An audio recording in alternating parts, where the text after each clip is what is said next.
আমরা চাই না আবার গন্ডগোল হোক, আমরা চাই না আবার আগুন জ্বলুক, আমরা চাই না আবার সন্ত্রাসী কর্মকাণ্ড হোক। জাতীয় পার্টি এই সরকারকে সমর্থন দিতে চায়। আসুন সবাই মিলে সম্প্রীতির বাংলাদেশ গড়ি। এই আগুন, এই জাতীয় পার্টির অফিস সেদিনই সংস্কার হবে যেদিন আবার বাংলাদেশ ঘুরে যাবে। আর কোন রাজনৈতিক অফিসে আমরা আগুন দেখতে চাই না। ভুল হতে পারে, আওয়ামী লীগকে যদি ফেসিবাদ মনে করেন তাহলে আমাদেরকে জোর করে নির্বাচনে নিয়ে যাওয়াটা ছিল ফেসিবাদ। আর যদি আগুন দিতে হয় ডক্টর কামাল হোসেনের অফিসে আগুন দিবেন, কারণ 2018 সালের নির্বাচনে ডক্টর কামালের নেতৃত্বে 20 দলীয় জোট নির্বাচনে গিয়েছিল, সেখানে কেন আগুন দিবেন না? এরাও তো সহযোগী। 18 সালের নির্বাচনে বিএনপি নির্বাচন করেছে, জামাত দানের শীষ নিয়ে নির্বাচন করেছে, তাদের অফিসে আগুন দিবেন না? শুধু জাতীয় পার্টির অফিসে আগুন দিবেন? ওগুলা বন্ধ করেন। এই আগুন রাজনীতি বাংলাদেশ থেকে চিরতরে চলে যাও। আমরা ভালোবাসার বাংলাদেশ করতে চাই, আবার সেনা শাসন চাই না। এই সরকারকে জাতীয় পার্টির সহযোগিতা করতে চায়, প্রবাসীরা সহযোগিতা করতে চায়। মনে রাখবেন, জাতীয় পার্টির বাইরে আমার আরেকটা পরিচয়, আমি প্রবাসী। আমি রেমিটেন্স শাটডাউনের ডাক দিয়েছিলাম দেশের বাইরে থেকে। আমার ফেসবুক পেজে যাবেন, ফেস দ্য পিপলে আমি কথা বলেছি, আওয়ামী লীগের বিরুদ্ধে অবস্থান নিয়েছি। এই আমার ছাত্র জনতার পক্ষে আমরা ছিলাম। কেন জাতীয় পার্টিকে নিয়ে আপনারা খেলছেন?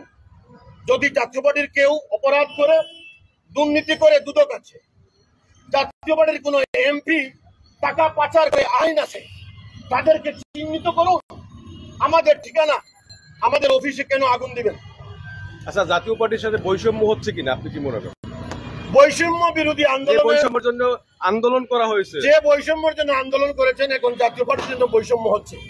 আজকে বিএনপি মিটিং করছে, জনসমাবেশ করছে, আজকে গণ অধিকার মিটিং করছে, জনসমাবেশ করছে, সেখানে কোনো বাধা নেই। জামাত প্রতিদিন মিটিং করছে, জাতীয় পার্টির সাথে কেন বৈষম্য হবে? এটা তো তাহলে সেই আন্দোলন, তাহলে কিসের পরিবর্তন হলো? পরিবর্তনটা কি দেখলাম আমরা? তাই আমরা আশা করব যে জাতীয় পার্টি যদি অপরাধ করে সেটা জনগণের উপর ছেড়ে দেন, ভোটের মাধ্যমে জনগণ জাতীয় পার্টিকে প্রত্যাখ্যান করবে। আর আমাদের অফিস, এই অফিসে যারা আগুন দিয়েছে তারা আমাদেরই সন্তান। আমি জাতীয় পার্টির অফিসের একজন কর্মী হিসাবে অনুরোধ করব, এই বাংলার জমিনে আর কোনো ঘর, কোনো বাড়িতে, কোনো অফিসে আপনারা আগুন দিবেন না। এটাই যেন শেষ আগুন হয়, এটাই যেন শেষ তাণ্ডব লীলা হয়। এই আগুন আমাদের বুকে দাউ দাউ করে জ্বলছে। আমরা আন্দোলনে ছিলাম, আমরা জীবন বাজি রেখেছিলাম, আমরা সন্তানদেরকে সমর্থন দিয়েছিলাম। আজকে যদি আওয়ামী লীগ ক্ষমতায় থাকতো তাহলে আমি এখানে কথা বলতে পারতাম না। আমি আন্দোলনে ছিলাম। আজকে জাতীয় পার্টির অফিসে তোমরা আগুন দিয়েছো, তোমরা আমার সন্তান, আর কোন অফিসে আগুন দিও না। এটাই যেন শেষ। জাতীয় পার্টির ছাত্র সমাজ আন্দোলনে ছিল, রংপুরে আন্দোলনে ছিল, ঢাকায় ছিল, এখনো বৈষম্য বিরোধী ছাত্র সমন্বয়কের মধ্যে জাতীয় ছাত্র সমাজের ছাত্ররা আছে। সেটা হচ্ছে দলীয় বিষয়। দলীয় আইন শৃঙ্খলা ভঙ্গ করলে সেটা দলীয় প্রধান সিদ্ধান্ত নেবে, সেই বিষয়ে আমি কোনো কথা বলবো না। আর আমি আমার পরিচয় দিচ্ছি, আমার আরেকটা পরিচয় হচ্ছে আমি প্রবাসী।